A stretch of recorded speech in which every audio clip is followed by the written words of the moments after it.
आज हम उड़िया साहित्य पर चर्चा करेंगे। उड़ीसा का अर्थ है किसानों का देश। उड़िया भारोपी परिवार की भाषा है। इसका विकास भी वैदिक संस्कृत, पाली, प्राकृत और अपभ्रंश से हुआ। मागधी अपभ्रंश उड़िया भाषा की जननी कही जाती है।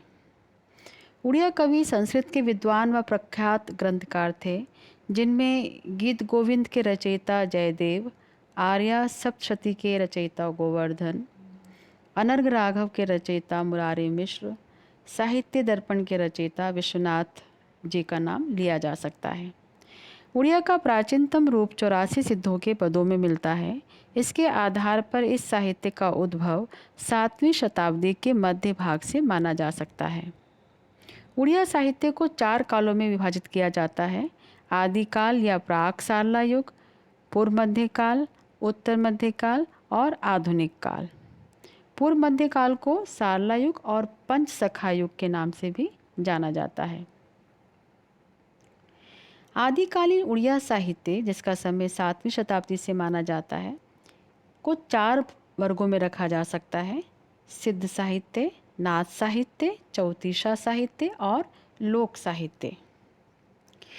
सिद्ध साहित्य की हम बात करें तो उड़िया सिद्ध साहित्य के प्रधान तांत्रिक अथवा धर्म प्रचारक पद्म संभव बौद्ध श्री आदि बौद्ध सिद्धाचार्य उड़िया या उडियन पीठ के निवासी थे।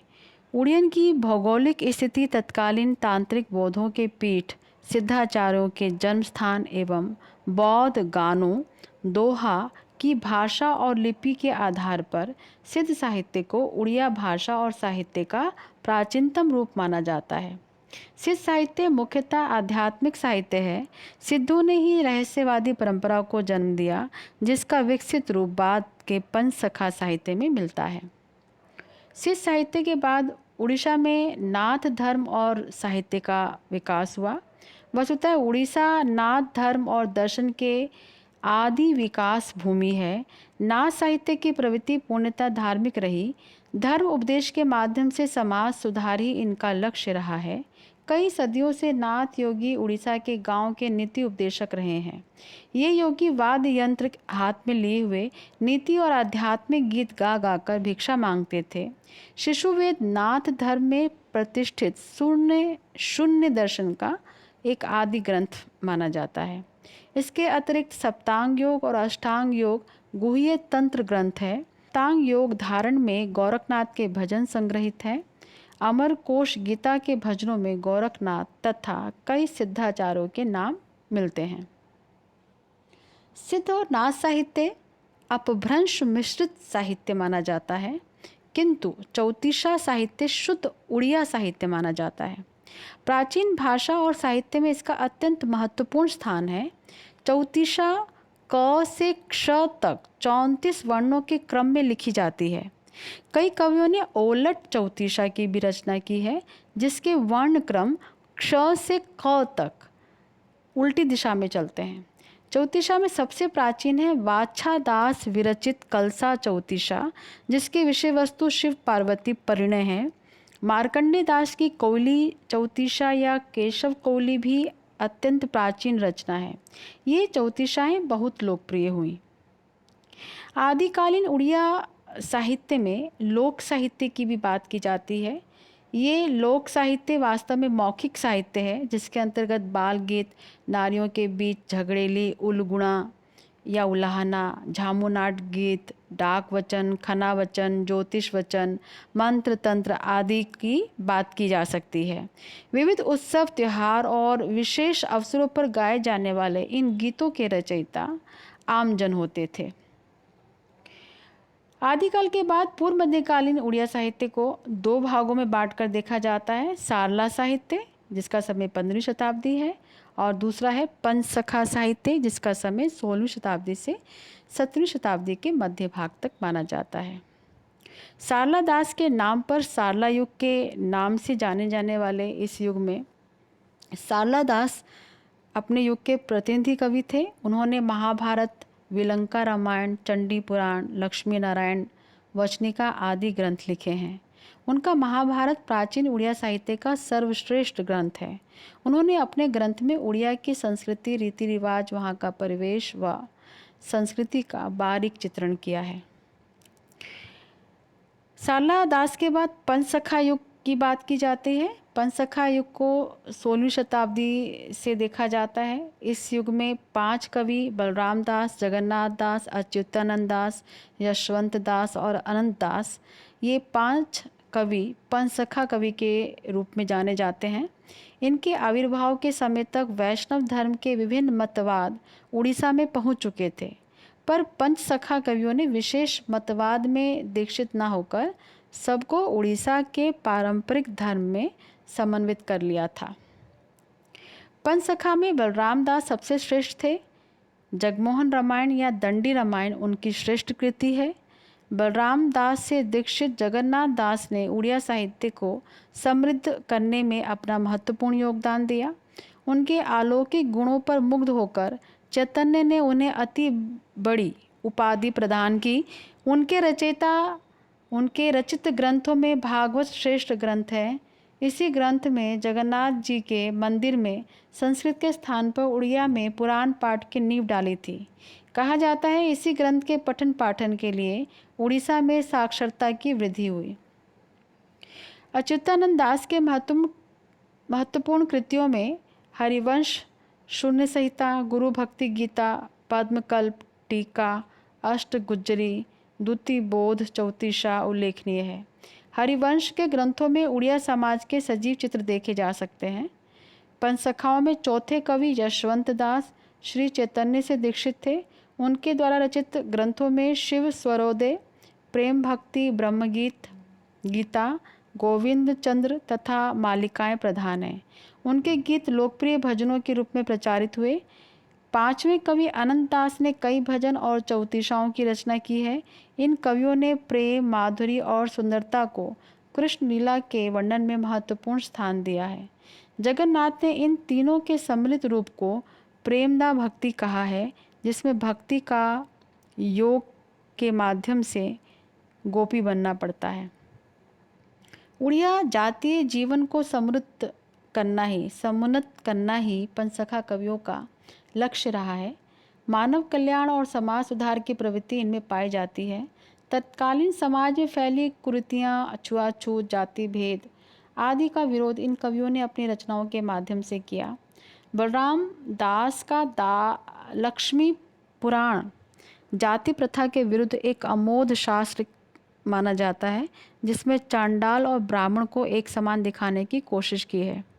पंचसखाओं के समसामयिक तथा उनसे प्रभावित अन्य कवियों में विप्र नारायण दास, माधवी दास, दिवाकर दास, हरिहर दास, देव दुर्लभ दास, सालवेग आदि कवियों के नाम लिए जा सकते हैं। माधवी दासी श्री चैतन्य के अतरंग भक्तों में शामिल थी। दिवाकर दास पंचसखा कवि जगन्नाथ के अनुयायी थे। उन्होंने जगन्नाथ चरितामृत और एकादशी महात्म्य की रचना की थी। कपिलेश्वर दास का कपट केली 10 सर्गों का एक विशिष्ट ग्रंथ काव्य है। हरिहर दास का चंद्रावती विलास, देव दुर्लभ दास की रहस्य मंजरी प्रसिद्ध कृतियाँ मानी जाती हैं। इसी युग के सालवेग संत कवि थे। उनकी भक्ति भावना की तुलना रसकान से की जाती है। श्री जगन्नाथ जी के भक्ति पद उड़िया साहित्य में बहुत लोकप्रिय हुए। 17वीं शताब्दी के प्रथम चरण में रामचंद्र पटनायक के सम्मान ने जनता के जीवन को अपने काव्य का आधार बनाया। अपने एक ग्रंथ में जो उनकी नायिका है हारावती, वो एक हलवाइन जाति से आती है या हलवाइन वर्ग से आती है। भीमा धीवर केवट जाति के हैं। इनकी प्रमुख कृति भारत सावित्री, कपट पाशा आदि बहुत ही प्रसिद्ध हुए। इसके बाद उत्तर मध्यकाल की बात की जाती है। 17वीं शताब्दी के मध्य भाग तक आते आते युग परिवर्तन का संकेत मिलता है, जिसे उत्तर मध्यकाल का नाम दिया जाता है। प्रवृत्ति की दृष्टि से यह काल रीति काल या रीति युग के नाम से जाना जाता है। इस काल के मूर्धन्य कवि उपेंद्र भंज को केंद्र में रखकर इस काल की काव्य का मूल्यांकन किया जाता है। इस काल के प्रमुख कवि धनंजय भंज, दीन कृष्ण दास, वृंदावती दासी, भूपति पंडित, त्रिविक्रम भंज, लोकनाथ, विद्याधर आदि के नाम लिए जा सकते हैं। उड़िया साहित्य का उत्तर मध्यकाल छंदोबद्ध काव्य रचना का चरमोत्कर्ष काल है। उड़ीसा के राजा स्वयं साहित्य साधक थे और साहित्य साधना को प्रोत्साहन भी देते थे। इनकी राजसभाएं पंडितों से सुशोभित और गौरवान्वित होती थीं। संगीत और कला से मंडित इन कवियों ने आम जनता को तो संतुष्ट किया ही, उस युग में कृषक से लेकर राजसभा के पंडित तक इस काल के काव्यों को गाते थे। उड़िया साहित्य का नेतृत्व घुमसर राजवंश ने किया। इस कुल के धनंजय भंज ने काव्य को संगीत में बनाने की परंपरा को आगे बढ़ाया था। इनकी प्रमुख कृतियों में रघुनाथ विलास, त्रिपुर सुंदरी, मदन मंजरी आदि का नाम लिया जा सकता है। इस परंपरा को आगे बढ़ाते हुए कृष्णदास ने रस कल्लोल की रचना की। इस काल की वृंदावती दासी ने पूर्णतम चंद्रोदय नाम से एक अनुपम भक्ति ग्रंथ की रचना की। घुमसर राजवंश के उत्तराधिकारी त्रिविक्रम भंज ने कनकनता नाम से काल्पनिक अलंकारिक ग्रंथ की रचना की। त्रिविक्रम भंज उपेंद्र भंज के चाचा थे। प्राक भंजीय परंपरा के अन्यतम कवि लोकनाथ विद्याधर भी संगीत में काव्य रचना में निपुण थे। धनभंज भी साहित्य और संगीत में पारंगत थे। रसनिधि, गोविंद विलास आदि उनकी प्रमुख कृतियाँ मानी जाती हैं। रीतिकाल में भंज साहित्य की परंपरा का विकास होता रहा। 18वीं शताब्दी के अंतिम भाग में उड़िया काव्य साहित्य में एक नूतन अध्याय का प्रारंभ हुआ। अलंकारिक काव्य के स्थान पर गीति काव्य का उन्मेष होने लगा। संगीतात्मक गीति काव्य की यह नई धारा गेय काव्य को ही उद्देश्य बनाकर चली, जिसके प्रवर्तक थे कवि सूर्य बलदेव रथ और गोपाल कृष्ण पटनायक। गौर हरि, गौर चरण, वनमाली आदि ने इस धारा को आगे बढ़ाया। उत्तर मध्यकाल की एक अन्य काव्य धारा है संत साहित्य। आदिकालीन संत साधना पूर्व मध्यकाल के रागात्मक भक्ति प्रेम भक्ति में विलीन हो गई थी। इसका पुनर्आविर्भाव 19वीं शताब्दी के मध्य भाग में सतनामी और महिमा धर्म धारा के नाम से हुआ। ये दोनों संप्रदाय जाति प्रथा और मूर्ति पूजा के विरोधी थे। महिमा धर्म के अनुयायी अंध कवि भीम भोई ने अनेक उपदेशात्मक भजन और चौतीसाओं की रचना की। इस प्रकार उत्तर मध्यकालीन उड़िया साहित्य में अलंकारिकता, श्रृंगारिकता और पांडित्य प्रदर्शन के साथ साथ संगीतात्मकता, भक्ति भावना और आध्यात्मिकता की विशेषता देखी जा सकती है।